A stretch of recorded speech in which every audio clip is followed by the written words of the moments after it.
Welcome to the Scalar Learning Podcast, your central hub for all things related to education. Join us every episode for the most up-to-date tips and strategies on how to maximize student potential. Sit back, listen, and enjoy. Scalar Learning. Give me that Scalar Learning. Scalar Learning. Give me that Scalar Learning. What's up, everybody? Welcome back to another episode of the Scalar Learning Podcast, the podcast that is all about education and education-related content. Again, if you haven't subscribed yet to the podcast, I encourage you to please do so. This summer, we've got an episode coming out every day, so it's going to be action-packed, tons of useful content. I highly recommend you subscribe if you are interested. Today, we are doing another career spotlight to highlight once again why math is so important and the role it plays later on in life when you get out into the professional world. And today we have somebody who is very, very accomplished in the world of technology. And so I'm going to give you a little bit of his background shortly right before I introduce him. And it's a real pleasure and privilege to have him on. He's got an extremely busy schedule, so I hope you guys take a listen. And even if there's students out there listening who are listening in and are like, wow, what this guy does is so cool, I'm interested in that. I hope that you can really follow along and see what he does on a day-to-day basis. And you can email me if you have questions. I can hopefully give you some additional guidance as well. So we have Samir Kumar on the show today. Samir, I'm going to let him talk more about himself, but he's worked at a number of amazing companies. He's worked at Microsoft, he has worked at Samsung, and he is currently the Senior Director of Business Development and Product Management at Qualcomm. And I know Qualcomm very well because not only are they an amazing technology company, but they have a robust legal staff there. And again, I used to practice patent law, so they have amazing patent attorneys in-house that work there. So that is Samir Kumar. Without further ado, Samir, welcome to the show. Thank you very much, Josefa. Good to talk to you. Yeah, good to talk to you too, man. Thank you for joining us. So I gave a little general overview of your background. So why don't you tell us a little bit more, like where'd you go to school, what'd you study, and so on and so forth? Sure, sounds good. So I did my undergrad at Cornell University. I was a mechanical engineer is what my major is in. But that was not something that I ended up practicing as something in my day-to-day profession after graduation. Right from the beginning, after graduating from Cornell, I went to Microsoft. So immediately into, the IT space in terms of information technology for, large corporations, but, desktop computing, mobile computing. I was there for a little over 9 years, doing everything from, IT server infrastructure and, like I said, PC client computing.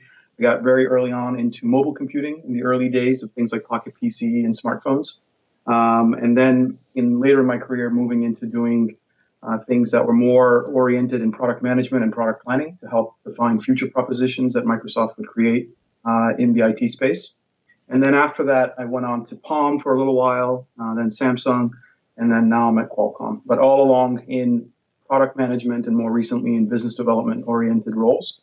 And even though these are business/marketing type of functions, because you're in tech, these are fairly technical in that you are helping to lead decisions made by engineering teams. And therefore, you have to be fairly technically deep in the subject matter that you're dealing with or helping to shape value propositions in. What was it about your interest in college or just your interest in general that early on led you to think that, okay, hey, you know what, Microsoft in this type of a role would be a good fit for me? What were the things in what you like to do that made this career path make sense? Yeah, that's a great question. And I don't know if there's an exact, formula for how I ended up here. A lot of it was timing and luck, of course. But as you think about, what do engineers excel at? And it is really analytical problem solving. Being able to take a problem, decompose it, and then being able to solve the parts and then come up with a holistic solution. And then also being, having the horsepower as well as the aptitude to pick up new subject matter, especially one that is more technically oriented, whether it's in the sciences or in engineering or in computer science. having that core background and that core kind of capability in math, as an example, and in the sciences, I would say is the thing that intersects both my college education as well as what I do in my professional career. So I think, early on, even if you go back before Cornell, I was always kind of a computer geek, as many folks are. And that was more of a personal interest, personal hobby kind of thing versus what my 4 years of undergrad education were in. But I would say if I go back and look at the ability to absorb new material, to think about problems critically, to think about analytical problem solving, that is something that you learn to do as an engineer. And then if you look at what's inside of that, there is the analytical thinking comes from doing quantitative reasoning, which is math, and then also understanding the sciences, on which you build your foundation for any kind of engineering scenario. So have you always liked math and the sciences then growing up? You were always big into those two topics? It's a great question. I would say the sciences, I can go all the way back to grade school, having a fascination with the physical sciences, especially physics and astronomy. Math, I would say I was good at. And, I learned math. I enjoyed certain elements of math. But I would say if I were to go back and reflect on, my fascination with math, that's actually a much more recent phenomenon. And I would argue it's something I've become more fascinated with after finishing school than I ever had or ever was engaged in while I was in high school or in college. It was something I learned, I practiced, but it never kind of early on piqued my curiosity the way the physical sciences did. But that's radically changed, I would say, in the last 10 years. And I think this has a lot to do with how math is taught in grade school and in high school, and how do you appeal to a young person's fascination with math and the physical world and the sciences? And for me, it was a journey of discovery on my own after finishing school versus when I was in school. That's so interesting. So what were the new things or what were the pieces of math that then drew you back and then you started practicing again? It's a good question. So I think today, as you look at, my journey into my more recent fascination with math has been, more of kind of, just stumbling into things because I was researching something else for personal interest. So, for example, always been fascinated with things like quantum mechanics. But as I've cultivated my interest and understanding of quantum mechanics, that has led me to a new field, which is, rapidly getting a lot of attention, which is quantum computing. And as you dig into quantum computing, you understand that there's underlying ideas in mathematics and information theory and computation, for example, which is very tightly coupled with the foundations of mathematics. And I did this mostly out of personal interest and seeing the connections between very different fields. Some that were of interest to me for professional reasons, like machine learning and artificial intelligence, and others that were just continuation of my personal fascination with different elements of science.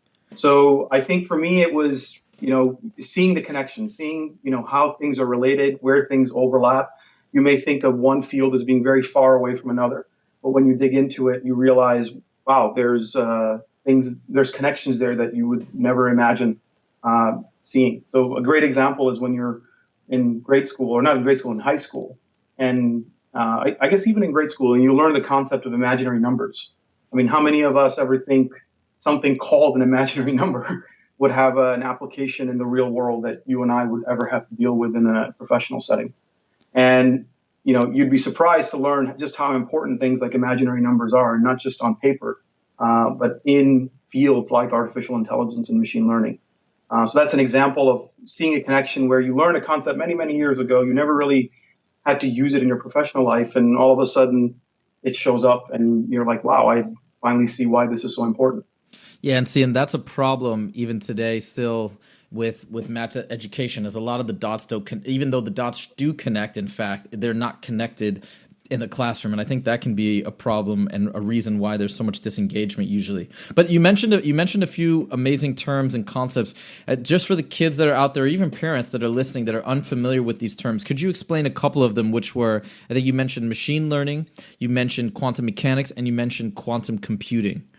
Great, absolutely. So machine learning today, I'm sure if you pay attention to either the tech press and media or even the general press and media, there's a lot of excitement and hype about artificial intelligence and machines, and people use that interchangeably with robots being able to perform human-like tasks, and whether it's at the level of a human being or surpassing the capabilities of a human being. But when you really look into, well, what are we all talking about? What is the breakthrough in artificial intelligence that all of a sudden we feel like, wow, we're on the cusp of something really big? It really is breakthroughs in a branch of statistical mathematics, statistical learning called machine learning. And what machine learning is, you're able to train a computer instead of programming a computer to learn how to perform a particular task, whether it's recognizing, cats from dogs, being able to look for patterns in data, being able to drive a car, being able to, allow a robot to move around in the world, being able to recognize things in videos, all of the different things that we've seen, things like your smartphone and being able to classify the photos on your smartphone and being able to recognize, oh, that's a car versus that's a plane versus, that's your family. How does a computer do that? The field of machine learning is all about allowing a computer to learn from the real world, to learn from data, to recognize patterns.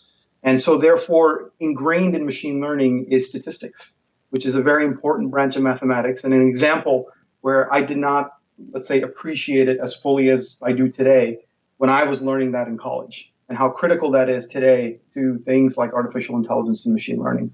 Another example is the branch of mathematics known as linear algebra, where you are looking at doing computation with things like matrices and vectors.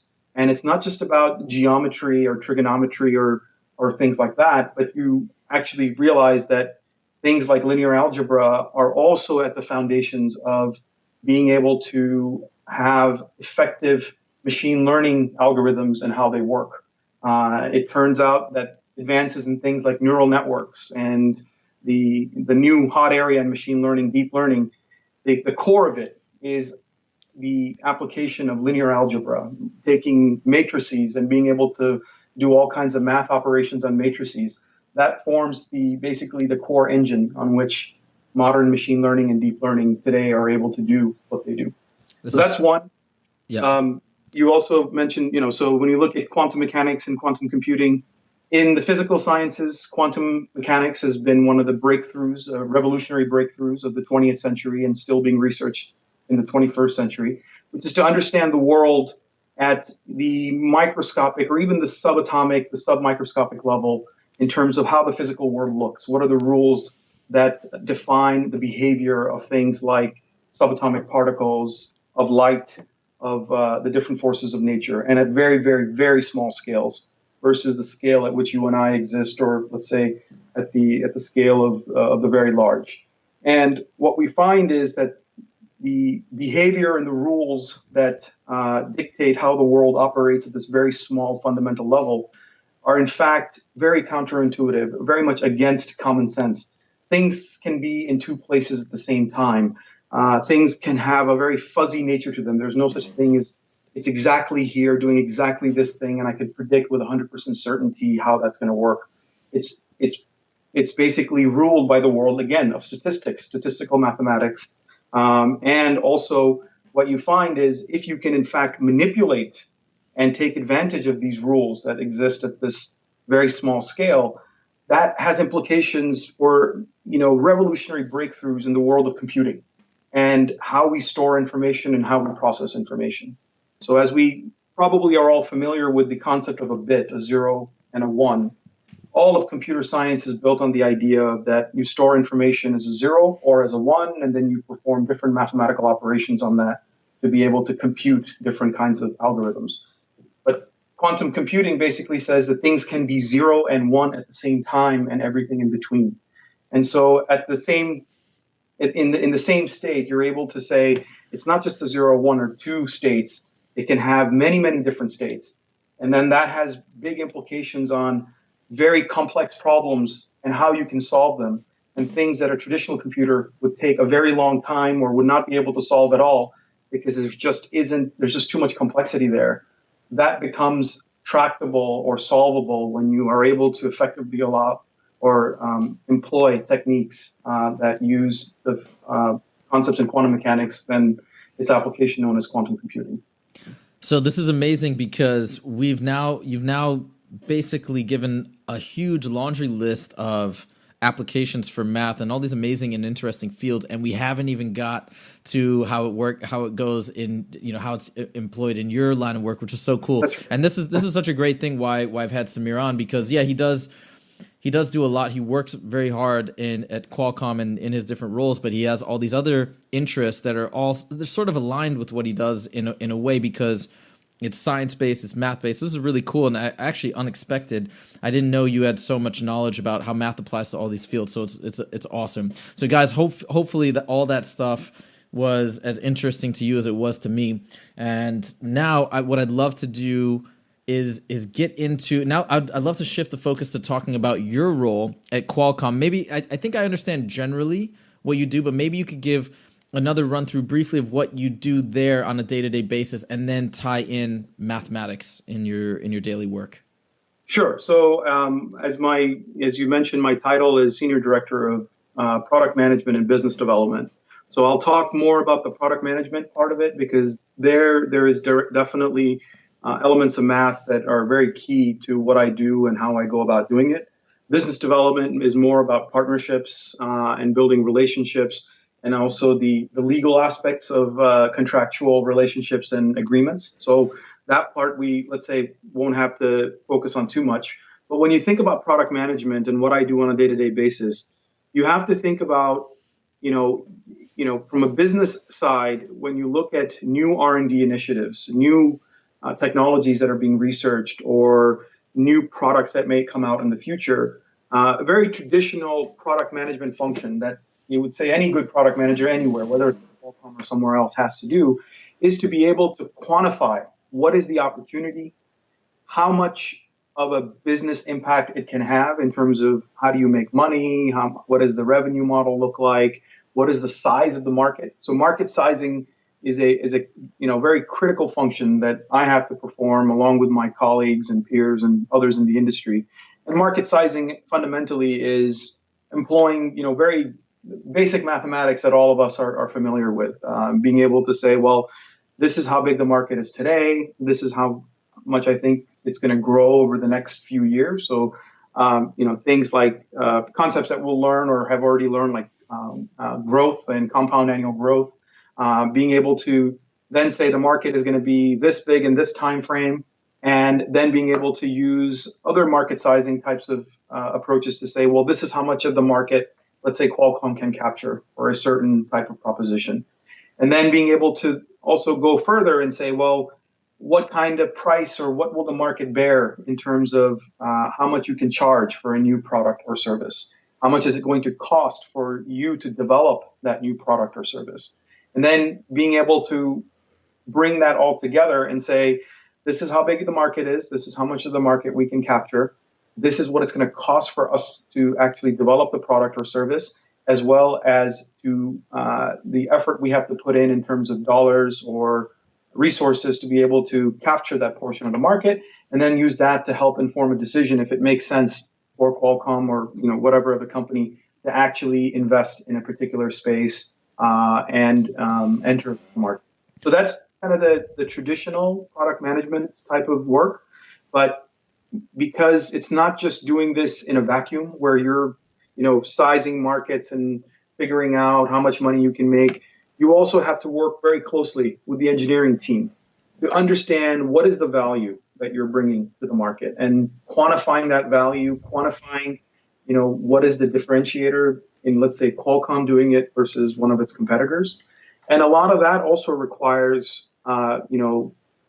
mathematical thinking in being able to either work with the engineers or work independently to do things like figure out what is the performance going to be of what you're going to offer, and how does that compare to what either your customers are telling you that they need, or what your competitors are able to offer today, and your projections of where they will be in the time frame that you enter the market. And so that is an exercise in looking at, well, how fast is it? How much energy does it consume? one of the things that Qualcomm has established its market leadership position in is things like being very efficient, being very low power in things like smartphones or mobile devices, or things that run in a battery constrained environment. So a lot of what we do, we have to say, yes, you can do X, Y, and Z, but that's great if it's running in a server or running in the cloud and has lots and lots of power that it can consume. How do we scale that down to run on a battery powered device and perform the kinds of workloads that people do, let's say, on their smartphones or on their drones? And so then being able to predict what is the performance envelope of what you want to offer. And there again, you're doing things like figuring out how much energy it's going to consume, how much compute can it do at what throughput. So these are, again, there's a lot of engineering and math related activities that go into this. Now, as a product manager, it's not my responsibility to define that from the ground up, but I have to be very competent in aspects of engineering and computer science and math to be able to evaluate and to be able to have a effective conversation with my engineering colleagues as to what makes sense and what doesn't make sense and what's real and what's not real. In being able to then define the performance metrics or the performance indicators that would go into saying this is the value that Qualcomm is going to offer to the market for a particular product or solution. So now it's interesting because it's similar. It's a similar idea in patent law where you may not actually be. You're not actually engineering, you're not designing technology, but an understanding of the technology, essentially being able to speak the language, comes in very handy. And it's the same idea, I think, is what it sounds like being a product manager. You may not be actually doing the engineering, but you need to know what's going on. You need to be able to understand it. And that comes down to fluency with both technology and sounds like also with mathematics. That's right. That's exactly right. And specifically for the area that I spend most of my time on today, which is in the arena of machine learning and artificial intelligence, I get a little, it makes me smile just how much of this entire field is grounded in mathematics that was, one or maybe two classes for me in my undergrad engineering, which was linear algebra. And understanding, vectors, how you multiply vectors and matrices, and ultimately, in machine learning and artificial intelligence, it's all about how fast you can multiply these things and at what power. And really optimizing those two things is what allows you to build a platform on which you can create new kinds of use cases and new kinds of scenarios that are powered by machine learning and artificial intelligence. But at the very heart of this is linear algebra and things like multiplying matrices together, which is, quite fascinating to me that when I was learning linear algebra in Cornell, this was not something that, yes, I'm sure a group of researchers were very focused on this and it was very important, but certainly not in masses and in the mainstream public idea, as well as even the tech community in general. This was not the focus of what is the killer application of things like multiplying matrices together. Mm-hmm. Right. Now, I've asked different professions. I had a data scientist on who talked about mental math. I've had a construction engineer who talked about mental math. And I'm just curious, with your day-to-day role, is being able to multiply in your head or do different arithmetic operations in your head, does that come up or is that not as important in what you do? I think when you do things like back of the envelope, so as a product management professional, you always have to be in a position to evaluate when someone makes a claim, whether it's something that's written down in a paper or a publication or in a blog post or wherever, or someone makes it to you verbally because you're talking to them. Being able to do back of the envelope. Well, okay, if you're saying it'll cost this much, well, the market is this big and it's going to take this long to get to it. That means that the total opportunity is, let's say, X hundreds of millions of dollars. That's all about being able to do very fast mental math. And yes, whether it's multiplication or division, but the simple arithmetic operations, being able to manipulate those in your head or doing, being able to calculate percentages or things like that, it's almost pervasive, whether it's in your personal life or in your professional life. I mean, I don't have to do it every day, but yes, there's many, many times and frequently that, if I'm good at doing that, it allows me to more quickly evaluate what someone is saying or what a a document is telling me, and also sometimes making some kind of assessment or decision on the spot. Okay, awesome. Well, there you have it. So now we've heard it from multiple people, multiple professions, the importance of mental math. I had an episode just on the importance of mental math. So it's not just me saying it. It's a lot of people. Hopefully that will give you some motivation to try and put your calculator away when you're going through your homework and really give it a shot just from your brain. Okay.